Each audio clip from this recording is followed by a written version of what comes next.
Tembe taxaw seetlu. asalaamaaleykum mbokk internet yi di seetaan Sénégal TV amati nañu mbégte dalal leen ci émission bi nga xamante ne ni moom mooy taxaw seetlu nee naa leen thème la ñuy waxtaane thème bi nag bu ñu ko jëlee dañu koy càmbar daal di koy boole ak ay kàngam yooyu noonu dinañu waxtaan ci li nga xamante ne ni mooy li ñu indi tey maa ngi dalal ki nga xamante ne ni moom mooy Souleymane ci sama ndeyjoor Diaw nuyu naa la. waaw jërëjëf maa ngi lay nuyu mbokk yi seetaan. jërëjëf sëñ Souleymane su ma fa jógee nuyu ki nga xamante ne ni moom mooy Mariama Diédhiou nuyu naa la.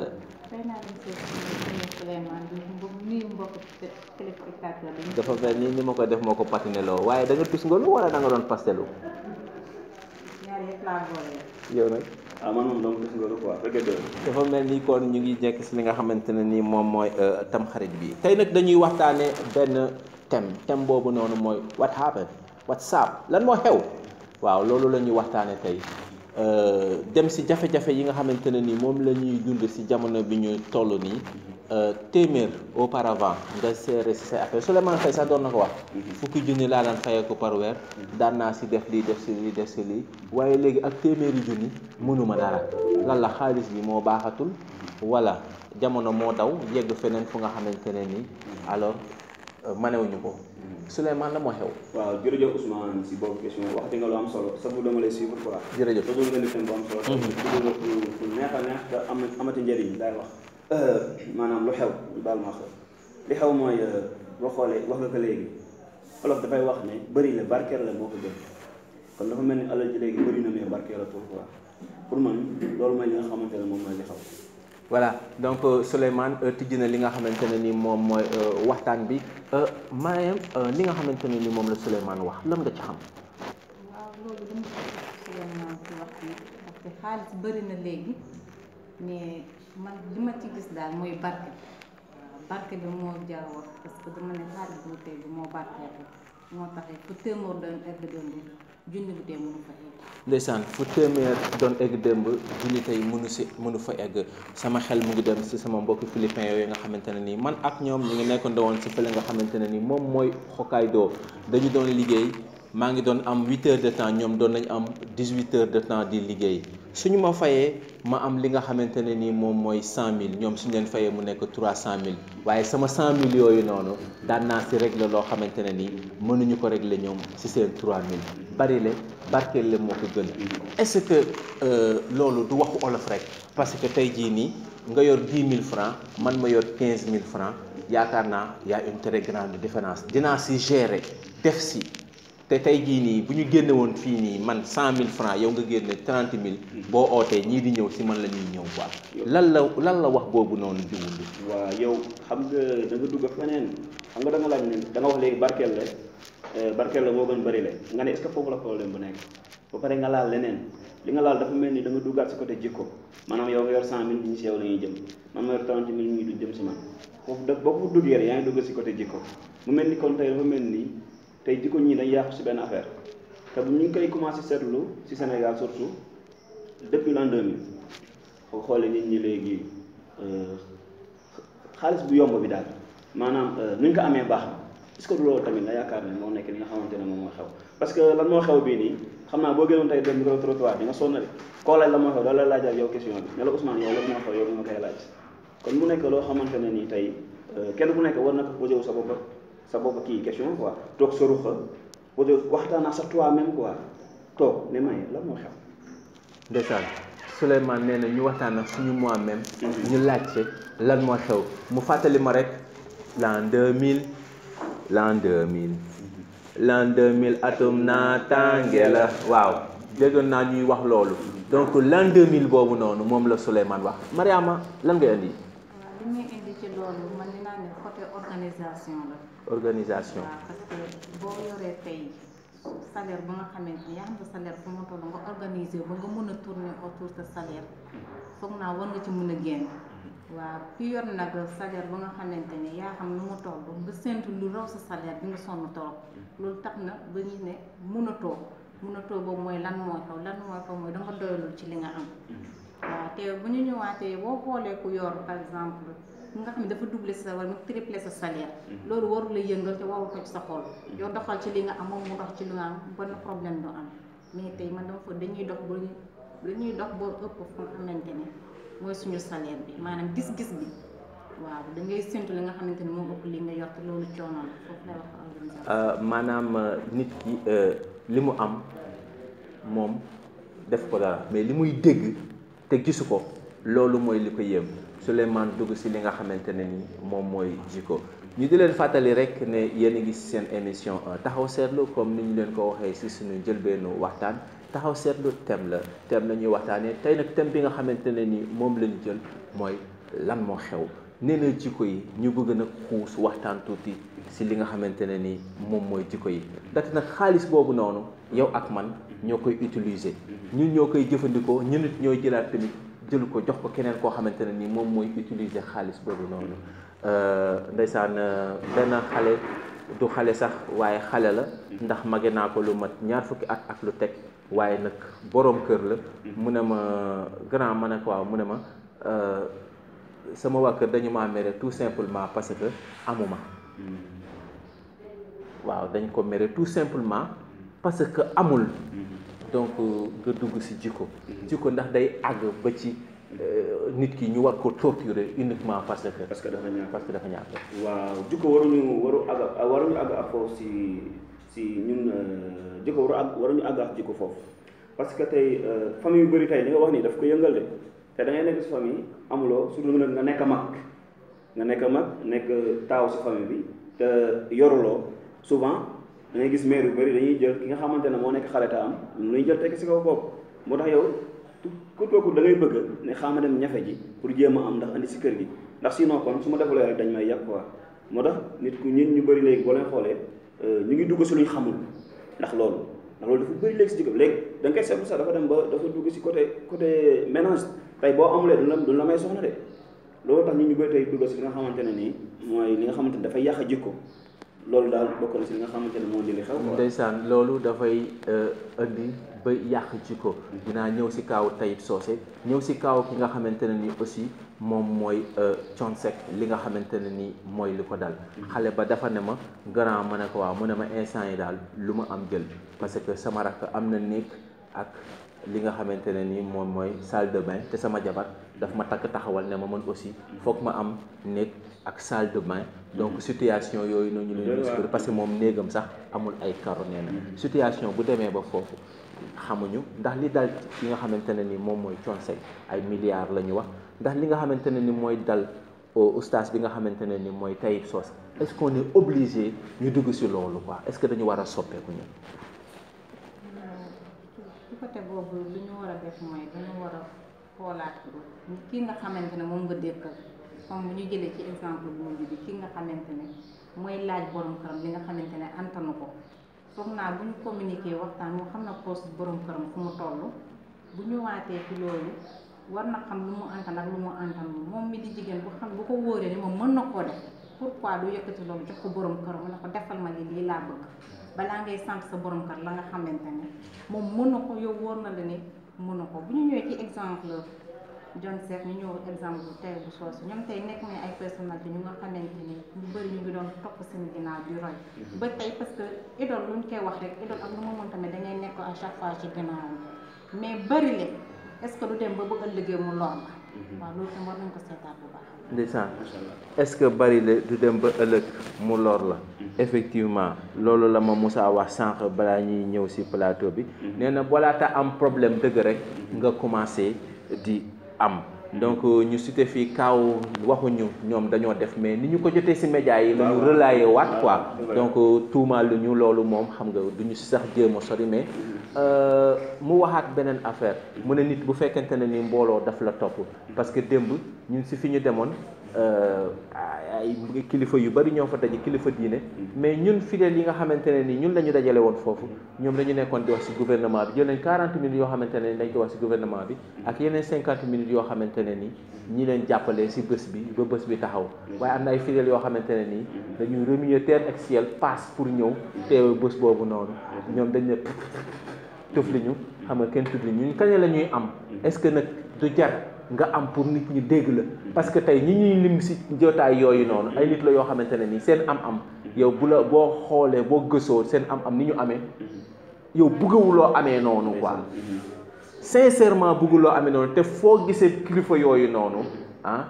ñoom ñoo leen di dar est-ce que loolu du yàq benn instant image bi comme ni nga xamante ne nii. kay Ousmane dugg nga fa am solo moo da nga commencé dugg rek moo commencé raf. ndeysaan parce que tey boo koy xool booy natt loolu da ngay delluwaat si li ma waxoon sànq parce que tey da ngay gis nit ñu bëri tey surtout jamono bi ñu nekk. bul gis kenn di ko ñëwee parce que xamoon nu ma def ba am dafa am benn histoire bi ñu si nettali am benn waaye buy dawalal benn kilifa si dëkk bi fii aw Zalmadi la dëkk mu ngi koy dawalal nee na ñëw benn jour ba si booru feu bi kilifa gi di jooy nee na affaire bi jaaxal ko te moom moo koy dawalal de muy jooy di jooy ba si yàgg mu dawal ba si yàgg gaare ne ko mais patron looy jooy nag dama xam ne tey sama alal ji ma yor nit ñi ñu ngi ma siy ñee mais bu ñu xamoon nan laa def ba am ko kenn du ma ñee waa ji tiit ne ko patron ma def ba am alal ji mais ba mu ko nettali li mu def si ay sacrifice pour am xaalis ak li mu def si ay bon pour am xaalis waa ji dafa gaare oto bi tëj porte bi daw si lañ ko gëjee gis nee na moom si la bàyyee liggéey ak kooku kon loolu lay won ne kon loolu dafa bëri tey si dëkk bi kon bul gis ni rek ñeeg te lii daf ñu jiitu de ndax ñun en tant que musulman yonent bi sallallahu alayhi wasallam waxoon nañu ko bu yàgg nee na di ngeen dem ba fin des temps gis alal ju lew dafay jafe wala gis ki koo xam te ne dafay mat kilifa lu jafalee doon si jamono bi ñu toll maamoon tamit beneen dinaa xus tuddi maam beneen kilifa tamit bu dëkk Wakaam ku ñuy wax sang bi defe naa siiw na moom mooy borom jumaa ji nekk noonu si waaw borom jumaa ji nekk si géej gi waaw dafa waxoon benn wax bu am solo si lan moo xew bii nii rek moo tax mu indi loolu parce que dafa waxoon keroog maa ngi koy signalé si benn plateau bu ma toogoon mu ne crise mondiale bi nga xamante ne moom la ñuy traversé nii jafe-jafe yi ñu nekk nii nee na du technique du moral du nu ñu koy waxtee du kii du scientifique moom mooy tax ñu génn si scientifiquement déedéet mais nee na spirituel rek spiritualité maanaam delluwaat si base bi xool lan moo xamante ne moom moo lan lañ dugal si kii lañ installé si société bi rek cassure bi am loolu lañu war a dem soigné waat nag buñ ko bëggee soigné xam nga lan la ñuy def ñun ñii nii suñu wàllu wéy na de mais xale yu ndaw yi foofu la ñu war a delluwaat defaraat jikko yi foofu ñu màgg ak moom bu ko defee ñooñu buñ ñëwee relève dañuy delluwaat si cosaan bi est-ce que dégg nga bu baax bu ko defee ñun suñu bos wàll wéy na ba pare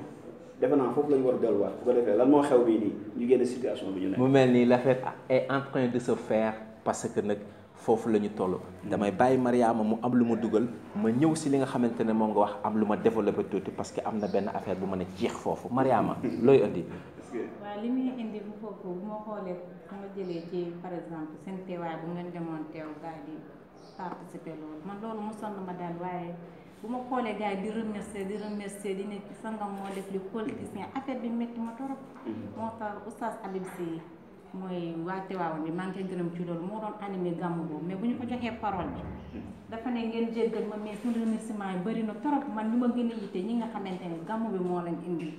mu yemale ñëpp wax boobu daf ma marqué trop daf ma ci neexoon parce que askan bi toogaa ñu toog ay 1 heure de temps ci ay remerciement homme politique ñooñu mais xale yi toog ñoom bëggoon nañu woon leen ñoom lu ñu naroon a def waxtaan ak moom mu tettal ñu ban yoon la ñuy war a jaar ba ñu am lu leew mais remerciement yow tey boo bëggee ñu remercier la fekk yow xamoo kooku nu mu def ba ñu remercier di nga dem ne fu naka suñu doonu pour indi devine enveloppe bu duuf bëgg am remerciement moo tax bu ñu dalalee keroog dama ci kontaanoon trop parce que la dafa indi ndaw ñu nga xamante ñoo ko yittewoon ñoo ñëwoon gàmmu bi dalal leen xamal leen ni ñii nga xamante ñu ñuy remercier tax ñu mee wax man yéen ñi toog ñëw gàmmu yéen a tax mee wax te bu ñu ñëwaatee tamit ci côté gëstu ni ñu war a def tey ci lan moo xew dañoo war a dellu ci suñuy maam waxtaan ak suñuy maam xamal leen ñu xamal ndaw ñi ñoom nu ñu doon doxalee ba démb ñoom daan jafe-jafe yi ñuy dund tey ñoom dunduñu ko woon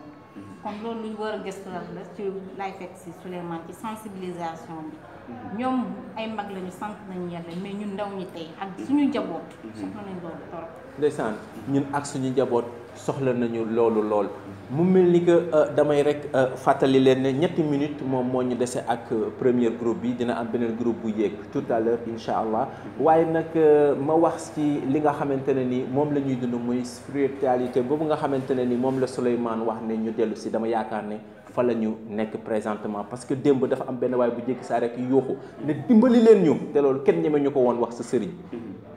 mu mel ni que léegi dañu commencé ñeme sëriñ si nit ñaa ngi leen di weddi valeur bi ñu amoon dafa mel ni mu ngi commencé di daanu ku nekk ak sa façon gëm-gëm ku nekk ak léegi daal xam nga yow nekkatoo dara da nga ñu doon nax on a compris est-ce que loolu avantage la si ñun parce que waa ji nee na xam nga la religion est l'opium du peuple. est-ce que bu ñu demee ba ñu ragaloon ragalatuñu leen est-ce que duñu gaañ. lan la ñu war a comprendre Souleymane. voilà jërëjëfati Ousmane jërëjëfati laay wax duggati nga feneen fu am solo da nga ma laalaati. jërëjëf laalaati nga ma laay wax. parce que gis nga tey nit ñi dañuy jiwaale lu bokkul bu li may wax sa tur loo gis foo am na vrai nekkal sëtu yonent bi sallallahu alayhi wasallam ñu baal ma si kàddu gi taxul nga nekk sëriñ dafa am ku sol dara nii rek du benn de xam nga sëriñ Cheikh dafa wax bu yàggul ne sëriñ yi léegi ñu ngi si pantalon yeeg chemise yi loolu lu jar a seetaat la xam nga baatu as Cheikh boo ma mayoon tuuti rek ma bismillah lii moom nañ si def tam beneen yoon duñu ma jël waxtaan si lii parce que baatu as Cheikh si boppam moom lañuy wax sëriñ alif bi boo ko jëlee aliful ma'luf la loolu bëri na xam naa xajal si kii bi tafadal yaa imaam tafadal waaw bismillah baatu as Cheikh boo ko jëlee juróomi alaf la as Cheikh juróomi alaf la yii ku mu nekkul si yow juróomi yi même boo ñu baal kàddu si kàddu gi de nekkoo sëriñ mooy benn alif bi mooy aliful ma'luf ma dogguma la rek waa jëne nan ngay mën a nekkee ne cuisinier la rek sama doom cuisinier lay doon te jàngul cuisine waaw dafa xaw a doy waar lam gi di lay yénul janaam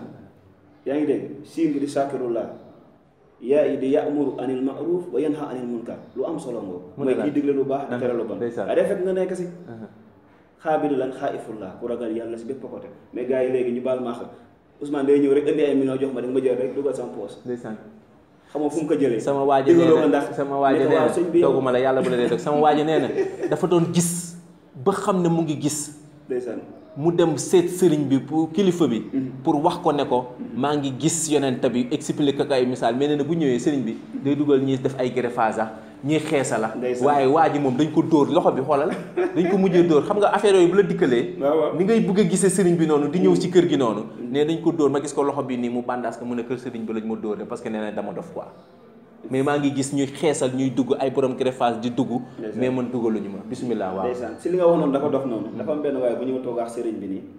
moom tamit comme li ngay wax nii rek nga jàppee dof te waaye ku amul gis-gis la am benn waaye bu ñëw rek pour bëgg a jam sëriñ bi yow rek xëcc benn matt bu doon tàkk rek sotti ndox xaw daan rek mu ne sëriñ bi dama lay laaj matt bi ak safara si ak kii ndox mi ban moo si def bruit nga kon kooku ñu ngi bëgg a indi musiba bu doy waar kii jàppee dof moo jóg fekk waa ji fu mu toog fëgg kambaj foo tollu dégg dara mu ne dama lay laaj sa lex ak sama loxo ba mu si def bruit xanaa kooku indi na solution te pourtant mu leen jàppee dof de souvent ñi ñuy jàppee dof yi ñooy sëriñ si macha allah Souleymane dugg na fu am solo comme li nga wax rek Souleymane ma laal moo tax waaw duñu du affaire bi man ak yow wax naa la nga invité ma si jeunesse ak islam et jeunesse incha allah parce que man ak yow am na temps bi moo ñu fa mayewul Mariama waaw loolu lu ñu war a bàyyi xel la ndaxte doomu sëriñ ça ne veut pas dire kooku sëriñ la waaw parce que maa ngi dégg beneen maire rajo sa la woote di ko wax moom si sëriñ si la téye woon mooy sëriñam bu mu demee ba mu am set mu dem fekk sëriñ bi gaañu na mu wooy doomu sëriñ si pour mu tuddee ko doom bi setam mais xale bi bu ñëwee di tudd jàng yi mu war a jàng sax pour tudd xale bi mënu waaw maire bi moñ na mais xam ne parce que doom ji nee na ko doomu sëriñ bi yoo ko gëm mais man gëmuma ko mu weddi doom ji te doom ji moo naroon tudd doomam moom mu bëgg a tudd setam non seulement juum na ci doom ji mais tooñ na setam bu ñu demee ba wax ba ñu tudd ba ñu dem mu toppi doomu sëriñ bi xamal ko ni li nga def ni bu amaatee na nga nangu sa taalibe pap mu jiitu mais moom erreur bi ci moom la jógee parce que moom nga xam ne moo gëmoon bàyyi bi nangul taalibe bi jiitu parce que bu fekkoon nangu na taalibe bi jiitu bu ko doom ji ne yaa gëm sëriñ si man gëmuma yaa gëm doomu sëriñ bi man gëmuma doomu sëriñ bi waroon na bàyyi doom ji def kon erreur bi ci moom la ñëwee kon nañu seetlu bu baax ñu ñuy topp nit noo ko topp ci xam-xam mais bu ko topp parce que bàyyi ma amoon xam-xam bàyyi mën na am xam te doom du am xam-xam ndeysaan bàyyam mën na am xam-xam fekk doom bi du am xam-xam sama xel rek dem si kooku nga xamante ne nii nee na man maay professeur am waaye léegi moom moo nekk sama professeur muy ki nga xamante ne ni moom la ñu wax Moussa Dione Moussa nee na ma sa waay ma ne ko waaw mu ne ma mën naa ma ne ko waaw mu ne ma defal mu ne fu waaye waxeeti mën na rek nee na def nga gis donc loolu aussi daf may fàttali Ahmed Khalifa Niass récemment nee na des na tuuti ñii man ñooy def ñi nga xamante ne ni ñoo man si kër sëriñ si ñu di leen gis foofu noonu ñu nekk fa bu ñu ñëwee sëriñ bi dootul toog mais kii man bu boobaa mooy toog quoi donc nekkuma pour sëriñ si jóge fi parce que sëriñ si bu fi jógee musiba dinañu dal yàlla bu ñu fi jóge yàlla nañ fi continuer di nekk mais yàlla na vrai feeñ vrai bi nag moom la gars yi nekk di jeex te yàlla nañu ko gis yàlla fay leen gërëm naa leen sant naa leen taxaw takku tembe taxaw seetlu